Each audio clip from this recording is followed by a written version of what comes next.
नमस्कार, हमारे एगनू audio books channel पर आपका स्वागत है। इंदिरा गांधी राष्ट्रीय मुक्त विश्वविद्यालय, school of engineering and technology, SOAT, bachelor of science, applied science energy, BSc AEY, BEY E022 Sanskrit भाषा और संप्रेषण। खंड 1 संस्कृत भाषा की संस्कृति और स्वरूप। इकाई 4 धातुरूप 4.0 उद्देश्य। इस इकाई के अध्ययन के पश्चात आप लकारों के भेद, अर्थ एवं लकारों के माध्यम से कालभेद की जानकारी प्राप्त कर लेंगे। धातुरूप की व्यवस्था एवं प्रयोग की आधारभूत जानकारी प्राप्त करने के साथ ही धातुरूप के निर्माण की प्रक्रिया की जानकारी प्राप्त कर लेंगे। धातुरूप के निर्माण की प्रक्रिया का ज्ञान हो जाने पर संस्कृत वाक्य रचना में समर्थ हो सकेंगे। इस प्रकार हम कह सकते हैं कि इस इकाई का अध्ययन करने के बाद आप संस्कृत भाषा में धातुरूपों की व्यवस्था, उनके प्रयोग के आधार को भली भांति समझ सकेंगे। 4.1 प्रस्तावना। पिछली इकाइयों में आपने वर्णोच्चारण की प्रक्रिया, पद, लिंग, वचन, पुरुष और काल तथा शब्दरूपों के बारे में पढ़ा। प्रस्तुत इकाई में हम धातुरूपों के बारे में चर्चा करेंगे। प्रत्येक वाक्य में एक क्रिया होती है। बिना क्रिया के कोई भी वाक्य पूर्ण नहीं होता। संस्कृत भाषा में यदि स्पष्ट रूप से क्रियापद का प्रयोग न भी किया गया हो तो भी वाक्यार्थ की पूर्णता के लिए गम्यमान क्रिया अवश्य होती है। क्रिया के साथ संबद्ध होने पर ही वाक्य का कोई पद कारक कहलाता है तथा अपनी उपस्थिति का सार्थक बोध कराता है। यदि वाक्य में कोई पद क्रिया से संबद्ध न हो तो वह व्यवहार में निरर्थक अथवा अनावश्यक प्रतीत होता है। संस्कृत में क्रियापदों को विभिन्न कालखंडों, लकारों के अनुसार व्यक्त करने के लिए लोक व्यवहार में 10 लकारों, 3 पुरुषों तथा 3 वचनों में संचालित किया जाता है। अर्थात प्रत्येक धातु के रूप कालभेदानुसार व्यक्त करने के लिए 10 लकारों, 3 पुरुषों एवं 3 वचनों में चलते हैं। यहाँ एक बात यह भी ध्यान देने की है कि 1. अंग्रेजी भाषा के फर्स्ट पर्सन प्रथम पुरुष को संस्कृत में उत्तम पुरुष तथा तृतीय पुरुष थर्ड पर्सन को प्रथम पुरुष माना गया है। 2. हिंदी भाषा में विद्यमान एकवचन और बहुवचन के अतिरिक्त संस्कृत में 2 पुरुषों, वस्तुओं तथा स्थानादि के लिए द्विवचन का प्रयोग शब्दों, नामपदों एवं क्रियापदों दोनों में किया जाता है। 4.2 लकार के भेद, अर्थ एवं काल भेद। संस्कृत भाषा में कुल 10 काल एवं वृत्तियां हैं। यह आपने इकाई 2 में पढ़ा होगा। चूंकि इसका उल्लेख पूर्व की इकाई में हो चुका है, अतएव यहाँ पर इस पर सामान्य रूप से दृष्टिपात किया जा रहा है। निम्न तालिका के द्वारा आप लकार के भेद, अर्थ एवं काल भेद को समझ सकते हैं। लट वर्तमान काल, लंग अनद्यतन जो आज न होकर कल का या पहले का हो, भूतकाल। लिट परोक्ष जो आंखों से न देखा जा सका हो, भूतकाल। लुर सामान्य भूतकाल, लुट अनद्यतन भविष्यत्काल, लरिट सामान्य भविष्यत्काल। लोट आज्ञा अर्थ में, विधिलिड विधि अर्थ में। लुर हेतुमद एक क्रिया का दूसरी क्रिया पर आधारित होना, भविष्यत्काल। आशीर्लिड आशीर्वाद अर्थ में। लकारों के माध्यम से क्रिया शब्दों को पद के रूप में परिवर्तित किया जाता है। क्रिया शब्दों के साथ लगने वाले प्रत्ययों को तिन कहा जाता है। क्रिया रूप 2 प्रकार से चलते हैं, परिस्मयपद एवं आत्मनेपद। परिस्मयपद प्रत्ययों का प्रयोग तब होता है जब कार्य का फल कर्ता को प्राप्त नहीं होता है। जैसे देवदत्तः यजति का अर्थ देवदत्त दूसरे के लिए यज्ञ करता है, जबकि देवदत्तः यजते का अर्थ होगा देवदत्त अपने लिए यज्ञ करता है। यहाँ तक आपने लकार का पुनर्भ्यास किया। अब आगे आप धातुरूप की व्यवस्था एवं प्रयोग की जानकारी प्राप्त करेंगे। 4. 3 धातुरूप व्यवस्था एवं प्रयोग के आधार। संस्कृत भाषा में क्रिया को धातु एवं क्रियापद को धातुरूप कहा जाता है। धातुरूप लकार पुरुष एवं वचनपरक ढंग से चलता है। दूसरी इकाई में आपने पुरुष एवं लकार के प्रयोग में इनकी प्रवृत्ति की जानकारी प्राप्त की है। अब आपको गणों के बारे में बताकर प्रत्येक गण के अनुसार परिस्मयपद एवं आत्मनेपद के सिद्ध धातुरूपों को बताया जाएगा, जिसके आधार पर आप अन्य समान गण के रूपों को बना सकेंगे। अंत में आपको सामान्य प्रयोग में आने वाली धातुओं की सूची भी बताई जाएगी। संस्कृत भाषा में सभी धातुओं को 10 भागों में बांटा गया है। उन्हें गण कहा जाता है। प्रथम धातु के नाम पर ही प्रत्येक गण का नाम रखा गया है। जैसे 1. भवादिगण भू इस गण की प्रथम धातु है। 2. अदादिगण अद। 3. जुहोत्यादिगण। 4. दिवादिगण दिव। 5. स्वादिगण सु। 6. तुदादिगण तुद। 7. रुधादिगण रु। 8. तनाइगण तन। 9. क्रादिगण क्री। 10. चुरादिगण चुर। 1. भवादिगण ये गण 10 गणों में सबसे मुख्य गण है। सबसे अधिक धातुएं इसी गण में हैं। इस गण की धातु एवं प्रत्यय के बीच में शप अ विकरण लगता है। इसलिए परिस्मयपद रूपों में धातु के लट लकार के अंत में अति, अतः, अंति, असि, अथः, अथ, आमि, आवह, आमह तथा आत्मनेपद रूपों में अते, एते, अन्ते, असे, एथे, अध्वे, ए, आवहें, आमहे लगेंगे।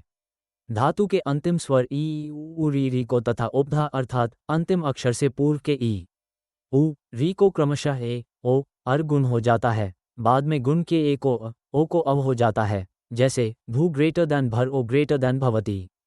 चुरादिगण इस गण में धातु के साथ अ जुड़ेगा, तब उसको संक्षिप्त रूप के साथ जोड़कर रूप बनाएंगे, यथा कत असम शून्य रूप अति इक्वल्स कथयति। इस गण के लट लंग लोट एवं विधिलिट के अतिरिक्त शेष लकारों के रूप पूर्ववत चलेंगे। इन चारों लकारों के संक्षिप्त रूप इस प्रकार चलेंगे। इस प्रकार आपने यहाँ तक धातु रूप एवं उनके संक्षिप्त रूपों की जानकारी प्राप्त की। जिस गण से धातु रूप बनाना हो उस गण की धातु के साथ संक्षिप्त रूप को जोड़ने पर सीधा धातु रूप प्राप्त हो जाएगा। अब आपको सामान्य प्रयोग वाली धातुओं की अर्थ सहित जानकारी दी जाएगी। गण की संख्या दी गई है। धातु गण अल्पविराम डॉट अर्थ आग 10 पी पाप करना उ शून्य पर शून्य अद 2 खाना पर शून्य अर्च 1 शून्य पूजा करना पूजना पर शून्य अर्ह 1 योग्य होना पर शून्य आश 9 अल्पविराम डॉट खाना पर शून्य अस 2 9 होना पर शून्य आस 2 अल्पविराम डॉट बैठना आ शून्य पर शून्य इश 6 चाहना पर शून्य कथ 10 अल्पविराम डॉट कहना उ शून्य पर शून्य चुंबु 1 चुर 10 अल्पविराम डॉट चूमना पर शून्य चुराना उ शून्य पर शून्य जन 4 अल्पविराम डॉट पैदा होना उत्पन्न होना आ शून्य पर शून्य जप 1 अल्पविराम डॉट ज्ञा 9 आ ज्ञा 10 जप करना जपना पर शून्य जानना उ शून्य पर शून्य आज्ञा देना पीटना उ शून्य पर शून्य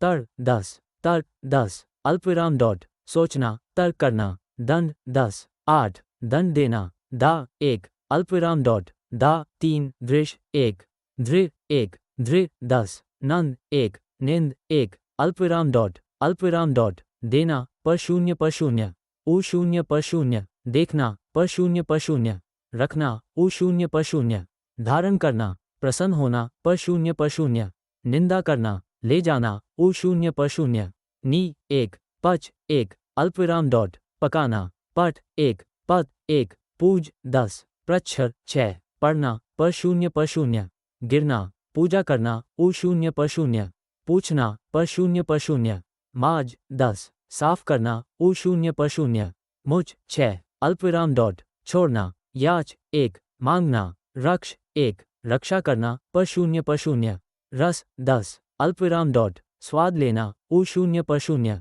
रुद 2 अल्पविराम डॉट रोना पर शून्य इस प्रकार आपने यहाँ पर कुछ धातुओं को अर्थ सहित जाना। विशेष जानकारी के लिए सहायक ग्रंथों को देखें। 4.4 धातु रूपों के आधार पर वाक्य रलेस धातु रूप की निर्माण प्रक्रिया समझने के बाद अब आपको इनके अनुसार वाक्य रचना की पद्धति को समझना होगा।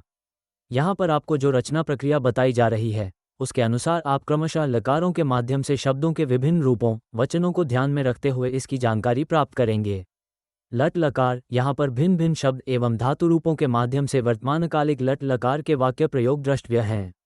रामः गच्छति इक्वल्स राम जाता है। बालको गच्छतः इक्वल्स 2 बालक जाते हैं। जनाः अर्चन्ति इक्वल्स लोग पूजा करते हैं। त्वं पठसि इक्वल्स तुम पढ़ रहे हो।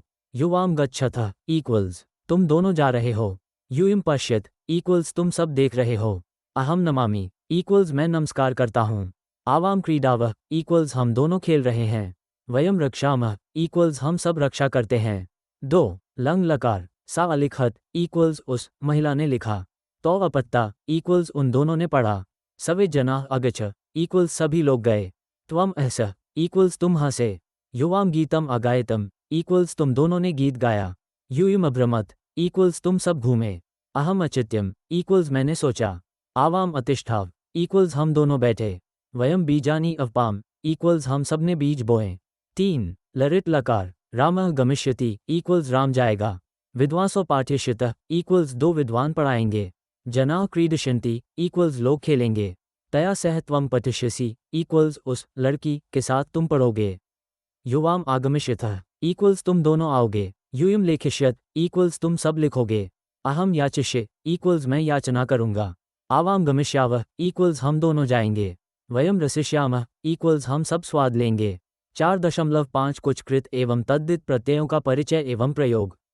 संस्कृत भाषा में अव्ययार्थक प्रत्ययों को छोड़कर सभी प्रत्यय संज्ञा, विशेषण के रूप में प्रयुक्त होते हैं एवं लिंग, वचन तथा कारक में विशेष्य के अनुरूप ही होते हैं।